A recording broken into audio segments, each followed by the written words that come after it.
Hi folks, Florida Man here. Today I'm bringing you my third video on the basics of France, which I'll call Basics of France, the Siege of 1903. By the conclusion of the first 2 years for France, you will know if your initial strategies as France were successful, and whether you are likely to survive the game or not.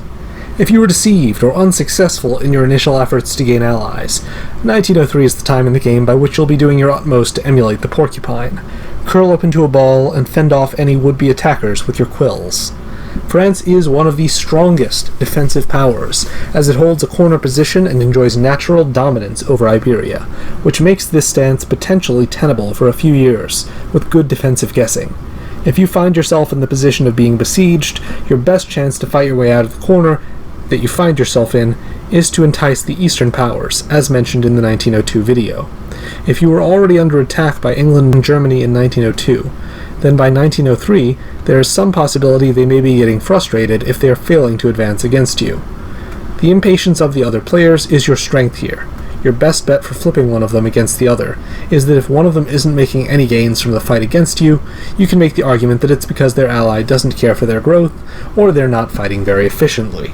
If you continue to persistently whisper honeyed words in the ears of both your enemies, and they're not successfully dismantling you yet, hopefully you'll win the battle by getting them to abandon the siege of your homeland and turn on each other. The most important key to avoiding defeat when you're being attacked by two neighbors is to make sure that the third neighbor does not pile on, because if that happens, defeat is usually guaranteed and much quicker than you'd otherwise expect. Even better than just keeping Italy from attacking you is getting Italy to join you in attacking Germany. Promise Italy Munich, and some Italians will decide that they want to try and join in the fight, especially if the English and Germans haven't made them any promises first. Russia is your other ideal partner against Germany and England, and Russia brings the benefit of potentially being able to attack both at once, so I would definitely reach out to Russia as well in this situation. You can both actually work with Russia against the Anglo-German alliance, as well as using the Russian as a threat, an attack dog that you can pretend you're able to keep control of or allow off the leash as you please, depending on whether the person you're talking with does what you want or not. Russia should have motivation to help you too, because as you can point out, the Anglo-German alliance is usually a major threat to Russia as soon as France is eliminated. If you're under attack, and you can't get one enemy to turn on another, or get some serious reinforcements on your side that will make them rethink their plans, you may have to consider throwing up the white flag and becoming Vichy France. That will be a separate conversation. On the other hand, if you're the attacker rather than the one being besieged, you should at this point be pretty close to seizing some home centers from England, Germany, or Italy. If it's England that you're attacking, the key things to keep in mind in 1903 will be: typically, Liverpool is French, London and Belgium can go to either France or Germany in an anti-English alliance, and Edinburgh will go to Germany unless Russia takes it. Bearing all of those things in mind, I recommend that a French player who has worked with Germany against England should have convoyed an army onto the English island at some point, and you should find reasons to leave it there, while discouraging Germany from doing the same thing. This will make it easier for you when you inevitably turn on Germany. If you and Germany are splitting England and Belgium 50-50, I recommend that you give Germany Belgium and you take London. Belgium is usually a relatively easy center to lose, so holding on to it is frequently temporary for whoever initially has it.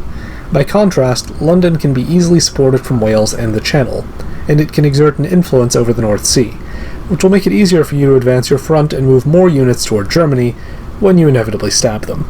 As compared with holding Belgium, which would be an insecure center you'd have to devote at least 2 or 3 units to defending, and which would not be likely to succeed in supporting another unit into North Sea, since its support would be cut. If you're attacking Germany right now, you should hopefully have a unit in Ruhr, one in Burgundy, and one in Belgium. England should be seeking Helgoland and Bight, and possibly Skagerrak. Those units will allow you to support England into Holland, probably support Russia into Kiel, and take Munich for yourself. England will also get Denmark, most likely. It will probably take you a little longer than I'm describing to get into position to take Germany out, less of an invasion and more of a siege, because a strong German player can probably keep you out of Ruhr for a year, even if he might have trouble keeping you and England out of Belgium and Holland. Regardless of how quick or slow your progress is, if you're attacking Germany, I recommend establishing a very close relationship with Russia. That will be your edge in another year or so, when you probably stab England. England will otherwise begin to become a little bit too powerful once Germany is gone. Key centers you should absolutely end up with if you're attacking Germany are Belgium and Munich. If you don't get at least those two, attacking Germany really isn't worthwhile unless you were on the verge of death and England rescued you from a German invasion. If you're attacking Italy first, the main thing you should go after in 1903 is making sure you can take and keep Tunisia. That is the only typically Italian center you actually need to win the game as France.